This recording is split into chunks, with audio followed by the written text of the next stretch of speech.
we started off usually by saying, basically, like, do you agree to have this interview posted to all my social media sites? I do. You do. Okay, so I guess we'll start. Okay, literally, it's no pressure. I'm your host, Bangem Bugg, and we got a special guest. Go ahead and introduce yourself. Hi, I'm Akaya, Okay, and where are you originally from? Thomaston, Georgia. Thomaston. So what brought you here? I actually moved up here with my son's father. Okay. Was y'all married? No. Oh, that's over. No, we're still together, Oh, but we're okay. not married. Okay. So did you grow up both of your parents? No, I grew up with a single parent household. Okay. And what's like your relationship like with your dad? My relationship with my dad is awesome Okay. when he was alive. Oh, okay. Okay. So so like you lost him late on, or it was like Yeah, I lost him about in 2018. Okay. So give me like one of your, I guess your best memories with your dad. Best memory of my dad? Yeah. There's a lot of them because I was raised with my dad. I guess my best memory would be us actually watching movies together, which his favorite movie was the Five Heartbeats. Mind you, he made me remember how to sing this one part, and I can't sing, but it was pretty awesome. Okay, so okay, give me the most traumatic experience I guess you had before like 18. Most traumatic experience I had before 18. You know what? I was a pretty sheltered kid, so I don't really have any traumatic events in my life like that. So let's see. Yeah, no, none. Nothing really happened to me bad. No bad heartbreaks or nothing. No, really whole bad heartbreaks. You know what? No, I guess one traumatic experience would be, and it was actually caused by my dad, which is funny. It's funny because when I was 6, my grandma died, and my dad told me to bring my grandma back alive, I should kiss her, and she'll come back alive. I'm 6. I did it. She didn't come back alive, so forever I do not deal with dead bodies. I won't go near one. I would think that would traumatize you from like for kissing or something, but it's just No, not anybody. it traumatized me from dead bodies, not kissing. Okay, that's what's it. Okay, give me a time like someone tried to like manipulate you by like crying. Uh, my son do it all the time. My son definitely tried to manipulate me by crying because if I tell him he can't have nothing, he'll throw his little hissy fits. But I stumped it out real quick. Oh, so you don't give in to him? Oh, of course not. He got the same face as me. Yeah. I know what those look like. Okay, so okay. The last time someone said leave it alone, that's in the past, and like what was I guess what was it that they wanted you to leave alone? Um, it's been a couple of years ago, but it was actually from when I was in high school. Um, so back in high school, I wasn't considered the cute girl. I was actually the ugly duckling. So now that I'm older, I kind of grew up into my body and stuff like that. So a guy from school decided to hit on me, and I told him, "What made you think I would go out with you with the way you treated me in high school?" And he said, "Leave that alone. We was kids back then. I don't care how many times you tell somebody that. You do not pick on somebody in high school and then try to hit on them years later. We remember that." I'm saying so he made you cry or something. He literally hit me while I was reading a book. Oh yeah, that's some young shit. What, it was like middle school or something? No! High school? It was high school BS. Oh, that's crazy. Literally reading a book and he's gonna hit me. Yeah, that's crazy. Well, I guess it's some girls you do kind of pick on because you like them. So. Nah, I ain't the one to be picked on if you like me. If you like me, just straight up tell me. Okay. I guess finish this for me. Enjoying. I faked enjoying food. Okay, yes. Oh, you thought I was gonna go with something else, didn't you? No, I mean it's up to you. It's your interview. Whatever you want to put out, that's what the people get. Okay. A person you tried to squash beef with, and they did the same I guess they did the same shit again to make you like get away from Mm,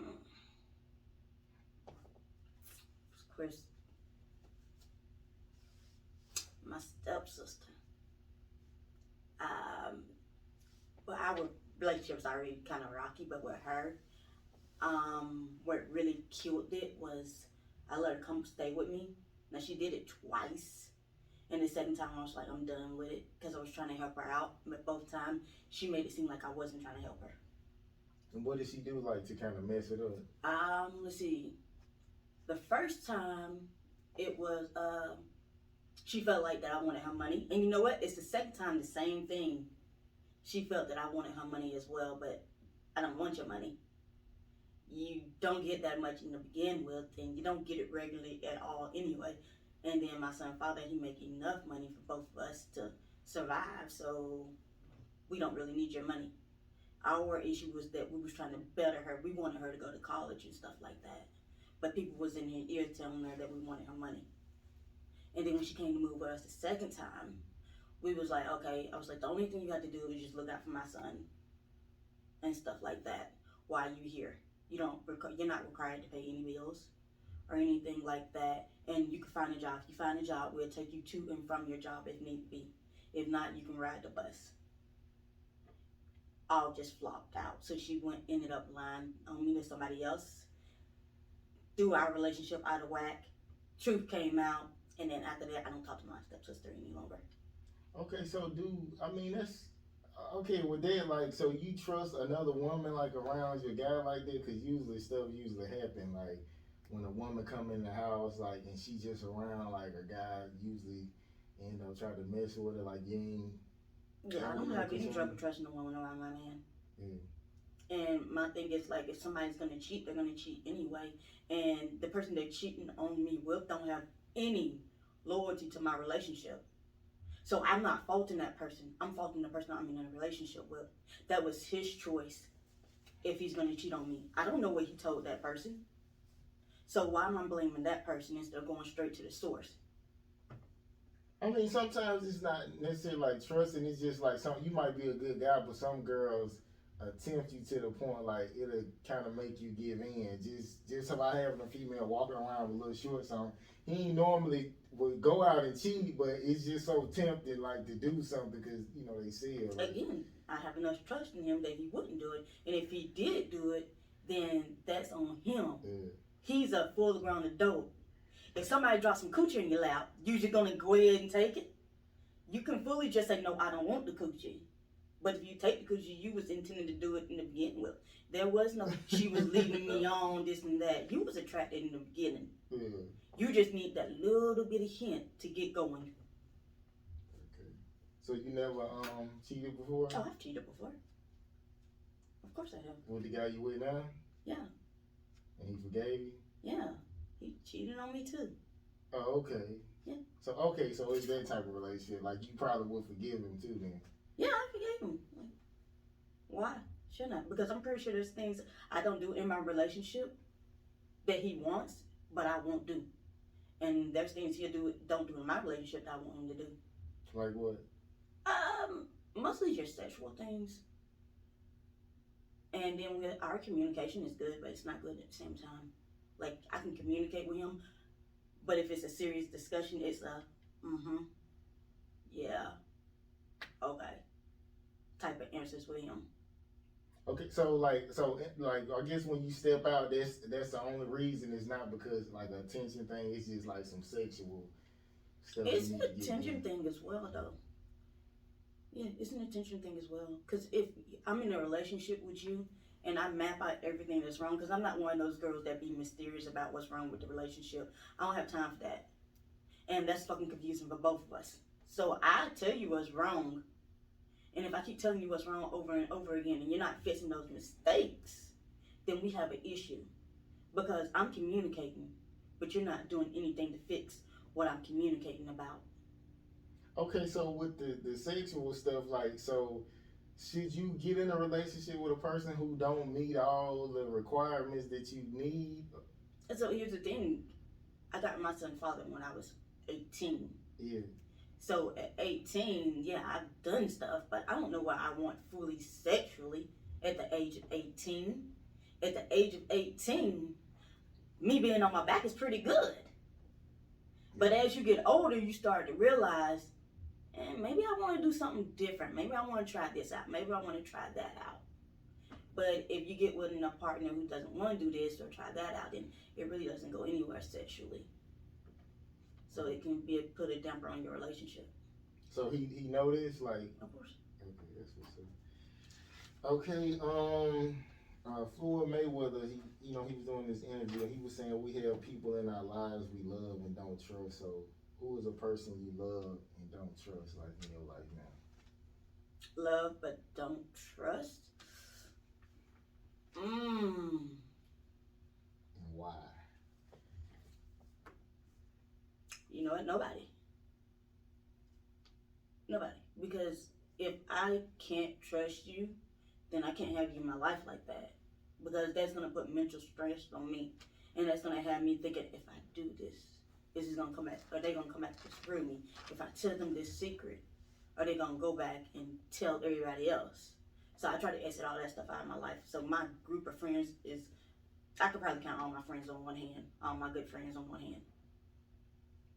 Okay, if the phrase bitch ass niggas was a person, like who would it be? The phrase bitch ass niggas? Yeah. R. Kelly. so you don't think like so you think he basically kidnapped people and all that kind of stuff, or you feel like they was kind of trying to put like Trump the charges up so they can end up giving the for my thing is, there is no fire. There is no smoke where there's fire. You gotta think about this. There's no way that this stuff didn't happen. You got too many women coming out of the woodwork saying this happened, that happened, this happened, that happened. You got family coming out. You got family members and everything telling this. It's just that the black community don't want to realize and go ahead and just say, hey, this isn't a good idea. We shouldn't continue to support him. Only because he's black. If he wasn't black, we'd be all, oh, let's lynch his ass. But since he's black, we're not trying to because we want that, hey, we finally got a black guy that made it. So they're not really trying to go where it needs to go with it. It's pretty common though that older guy, younger girl. So did you see any of that like in high school? Like where the older guys was like, I guess getting with the younger girl? Yeah, I've seen a lot of it. I was part of it. Oh, you? I dated an older guy before. Like how old? I think I've actually dated a 40-year-old guy while in high school. You mean like 15, 14? No, I'm 17. I'm not that crazy. Okay. I'm 17. But the thing is, though, I lied about my age. I lied and said I was older. So anything that happened between me and him, it was all on me and not on him because I lied. Well, the law don't. But that's 17 is legal though in Georgia, so he still was good. 17, yeah, legally, but morally, when you come to look at people, they don't think it's moral. 17 and 40? 17 and 40. Okay, I guess give me your most memorable high school moment. My most memorable high school moment? Yeah. Ooh. I sleep in high school a lot. Okay, my most memorable high school moment would be punching the locker in front of my crush. For what? I was pissed off about something and I had anger management issues and I literally punched the locker, left a dent in it. And what made it worse was my crush was shorter than me and I'm taller than him and I just literally punched the locker and dented it. Yeah, like that just quickly just killed my crush just then. I was like, yeah, he's not gonna want to date me. Yeah, you got some lipstick. Yeah, keep your teeth. Okay, okay. Even the strongest feelings expire when ignored and taken for granted. So I guess give me a time you experienced that before.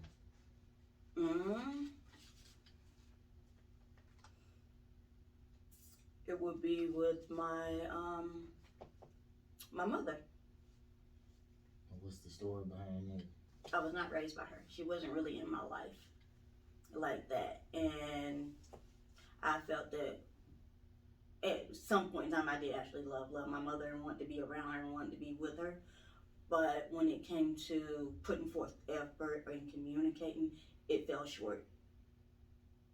So Okay.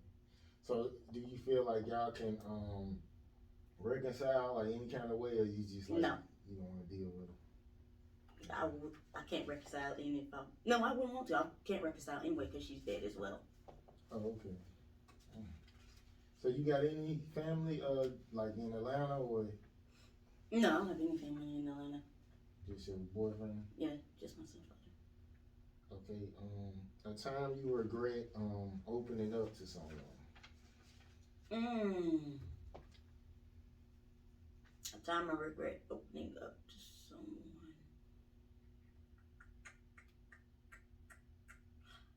None. I don't really open up to people that much. You gotta be really, really close to me, and I know you're gonna stay in my life like for a long time for me to open up to you. And even then, I really don't open up all the way. So you don't have like female friends? I have female friends, yeah. Okay. So you don't really say nothing. You just kind of keep everything private. It depends on the temperament and tone of my friends, because there are a couple of friends that knows a lot about me, like their secrets they need to take to their grave. And then there's some female friends I like. Hey, how you doing? Dress cool? Yeah, okay, bye. What's something like that might have happened that you never got to vent about, and that you might want to talk about, but you just kind of bothered it in? I guess it just never was the right time to talk about it.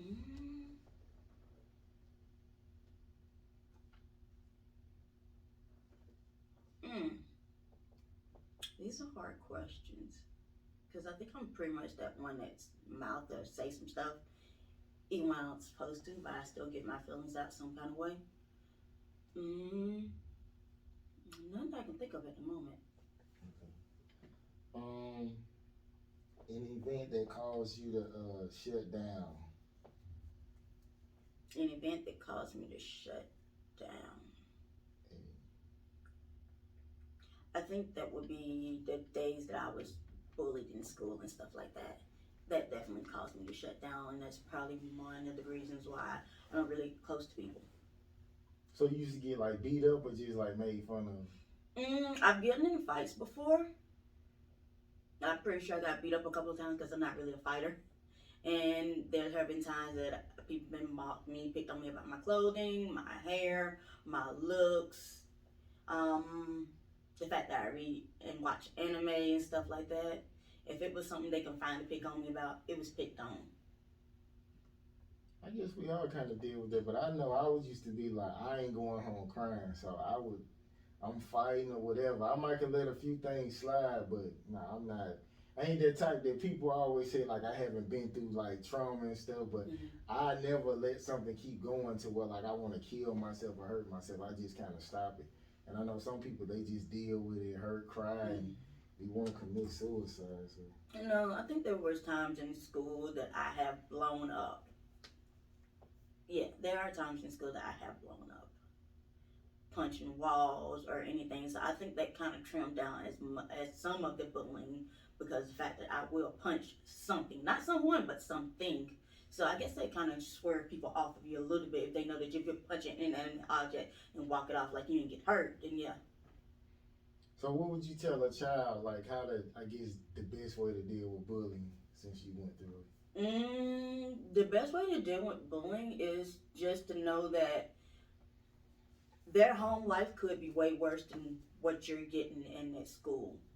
So a lot of kids they'll come to school bullying other kids because their home life is way worse, and they got to vent their anger out some kind of way. So just think about your situation probably is a little better than their situation that they have, and you could always, literally, just always go talk to your teacher. And if your teacher, don't do nothing, I just say just get into a quick fight. It ain't gonna hurt you. Well, I mean, nowadays it hurts you. My bad, this ain't the 90s no more. I mean, I heard like you can get charged in school now. You get charged in school now. The way they got it set up now is you cannot defend yourself against your bully. You gotta sit there and get bullied. Back in the 90s, if we got bullied, we can beat somebody up. We might get suspended for a couple of days, but now the person you'll get the kid to get charged for beating their bully up. But not as an adult, right? Just as a child. So it's not gonna really be on their record if it's juvenile stuff, right? Yeah, it's juvenile stuff, but still it'll go into your school record, and that could prevent you from getting into certain colleges and stuff like that. Okay. Yeah, I guess if that's what you pushing for, but okay. A time you reconnected with a toxic person because you was lonely.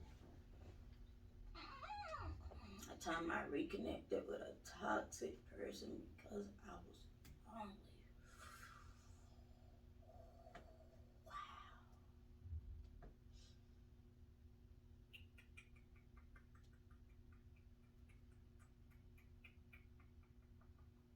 Yeah, I really try to make sure there is no drama in my life to make sure my life go out smoothly. But you know what? I think when I was younger, I think I would try to reconnect with my family, even though I know there's people in my family that are toxic. But as I got older, I realized that just because you're blood relatives don't mean that they should be in your life. You can cut family off. So as soon as I learned that, I trimmed down my family list a lot. Aunties, uncles, cousins, everybody. Just cut. Okay, so what you do for the holidays? You don't like go visit, like y'all just kind of stay to yourself. From my holidays, there are sometimes I go with my son and father family, and then the family members that I am connected with, I go see them, or we'll just chill at home, or we'll go to friends and family, meet other friends. You got like a holiday moment that kind of stick out? My holiday moment, Yeah. it would be my first time I cooked my first big Thanksgiving dinner. Mind you, this was my first time cooking one by myself. So I went overboard. And when I say overboard, I cooked 3 apple pies, 3 sweet potato pies, 2 chocolate cakes, ham, macaroni and cheese, collard greens, and dressing. There's only 3 people in my family, and there was only 2 people who could eat at the time. Okay, so it turned out well. Like you didn't burn nothing, or No, I actually didn't burn anything. I did drop my chocolate cake though. okay. I That's what's up.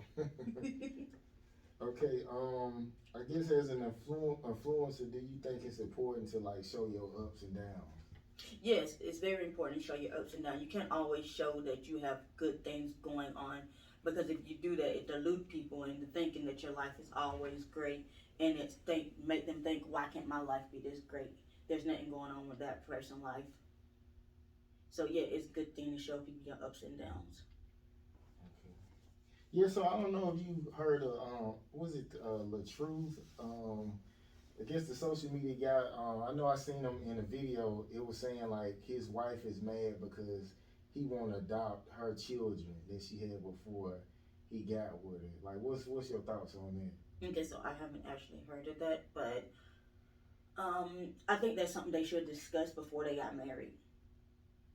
Before you get married to anybody, or you get in any type of relationship with man or woman who have a kid, you should go ahead and discuss how it's gonna play out if you get married. If y'all see yourselves getting married, discuss it and see how it's gonna play out. Ask, hey, look, will you be willing to adopt my kids, or will you be willing to let me adopt your kids, and figure it out before marriage.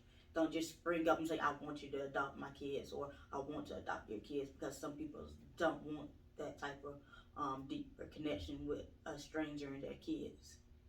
I don't see what's the. I mean, I don't really think they're smart as a man, because it's like if I'm already taking care of them, like what's I don't understand that. Like, and then if y'all separate, you still responsible for the kids if they your own kids. So that's kind of crazy to do that. Like, So in Georgia, when it comes to parental rights, it's more biased for the men, as in say me and my son and father split. Yeah, his name on the birth certificate, but he don't have legal custody of our child. Meaning, one year when he was trying to sign our child up for school, they wouldn't let him because he's not the mother and he's the father. So females have more parental rights than male. So if anything happens to her and he doesn't adopt the kids as his own, he has no rights to decide anything for the kids unless he go to court for it. And then he's going to be tied up in the legal system. And you don't know who could come out in the woodwork at that point in time. I mean, most people ain't lined up to take kids. Usually, like the grandma or something take them with. Yeah. I guess it would still just be like just take care of them, man. Like I wouldn't. That's a dumb move to adopt some kids. I think that's a stupid move. Okay, last time you got out of character and you got real disrespectful. Ooh. Last time I got out of character and got real disrespectful was with, it was with my son and father. I got out of character. I got really out of character. But it was like one of our last big fights. And I try not to, not we, but I try not to. I try not to fight in front of my child because I don't want him to witness any of that or see any of that. But it was actually my son and his father at the same time, both in the same room, and I just blew up at them and just said the words of, I just don't care, and walked off. Like I just went full away and went all the way off. So you don't think it's important for a child to like see the ups and downs too? Because some kids they'll get older and be like, if they parents still together, they'd be like, oh well, my parents never fought. Like so they would think like if something fighting a relationship, that mean you probably shouldn't be together. No. He see our ups and downs, but what I'm saying is my pitch. I try not to take my pitch too high. Oh, yelling? Yeah, I try not to yell in front of my child. But yeah, he'll see a disagreement, and he'll see an argument, and he'll see that we're fussing about something, but he don't hear me or us yelling at a higher pitch, because a lot of times you don't have to yell to get your point across. And the reason we end up yelling is because we don't feel like our point is getting across. Okay, it's a quote. It says, "Never apologize for how you feel." That's like saying sorry for being real. So, what's your thoughts on that? No, you shouldn't apologize for how you're feeling. If you're feeling mad about something, be mad about it. If you're sad about something, be sad about it. There's no need to apologize for being mad or sad or hurt or in love or anything like that. That's not your fault. It's an emotion that you can't control very well. Okay, if a family member or partner dismisses your feelings, what's the best way to handle it? Address it first. And if they don't do anything about it, cut them off. Because if they're going to dismiss your feeling once, they're going to repeatedly do it over and over again. What about if it's like your husband, like y'all married? If you're married and he's dismissing your feelings and you've told him multiple times how you feeling, I say go ahead. And you done communicated with everything, start that separation. Because that's just only the beginning of the neglect of the relationship. So it's nothing petty that a woman shouldn't like just be like, okay, I'm gonna let him have it. Like, so you feel like every feeling should be addressed, or every emotion? Every feeling and every emotion should be addressed so you can find a solution. Because at the times when you're not finding solutions, you know what's happening? Your relationship is starting to break down slowly. You know what happened after your relationship break down? There's 3 things that can happen. 1, y'all end it. 2, somebody end up cheating. Or 3, somebody end up dying. And the best solution is for somebody just to end the relationship instead of doing the last 2, even if you do cheat. Okay. So I guess tell me about like would you I seen you model, so is there any other things you do? Oof, I am one of those people that dabble in everything. Let's talk about it. Okay, so I model, and I just started a podcast with my friend. His name is Taurus, and it's called The Unpopular Cool Kids. Yes, shameless drop. I did a shameless drop. I work on t-shirts. I do a little sewing. What else? If I have to, I do some woodwork. I do painting if I have to. Um, Fix my own car if I have to. So if there's anything I can learn to do myself, I would do it. Okay, that's what's up. Okay, I guess I appreciate. Okay, so on your podcast, like, are you past? I was reading something that say the 50th episode is like the hardest to get past. Like, so have you like this pretty new? Like you just like a few episodes in? We're pretty new. I think we're 7 episodes in, and we haven't got to the 50th episode just yet. So we're actually gonna take a month break from it. So no, this month and then January, and we're gonna revamp it a little bit.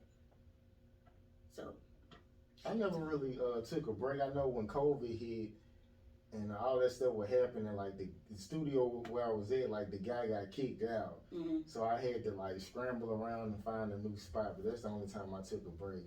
But it's been days where you be like, I don't really know if I'm gonna keep going. But you know, I have people too. They said, when I first started doing it, they was like, bro, this is good, bro. They was like, don't ever stop doing this shit. So they kind of keep me motivated because sometimes I do get a little frustrated. Then you have guests you schedule, and like sometimes nobody might not show they up. don't show up. They cancel it. Yeah, we done had a couple of times like that. But you know what? I don't think any of my guests actually really canceled. I think they only showed up late, and that's because of how we schedule our times. And then life stuff pops up, but they still made it. Yeah. That's what's up. Yeah, I have people just, it's been days I had 3 or 4 people scheduled. Nobody sure. I done had them days. But it's like, I make the best of my time. If I could think of some content to create, I'd do it. So I won't be and waste my time coming here. Mm-hmm. But it get a little frustrating sometimes, but I keep going. So hopefully you will. Like, you don't get frustrated and just give up, because you going to definitely have them days. And I appreciate you stopping by. Any last words for the people? Last words is, if y'all have anything you want to do or accomplish in life, just keep going at it. You may fail a couple hundred times, but it's okay. You only completely fail when you give up. And just to let you know is there's a lot of people doing what you're thinking of doing. But you gotta think about it. How many clothing brands are out there? How many shoe brands? How many hair stores? There's gonna be always room for you in the area you want to be in. You just gotta drive through and find your way to stick out to have people coming to you. Yeah, a lot of shit is mediocre too, and I see, I feel like I'm good. Everybody say I'm good, but I see people like mimicking what I do, so I know I'm on to something good. Like I don't get mad about it. I'm like, oh, they following me what I'm doing. So don't get mad when people copy. That just means you good at it. And okay, literally, it's no pressure. We out, man, and we're gonna see y'all next week.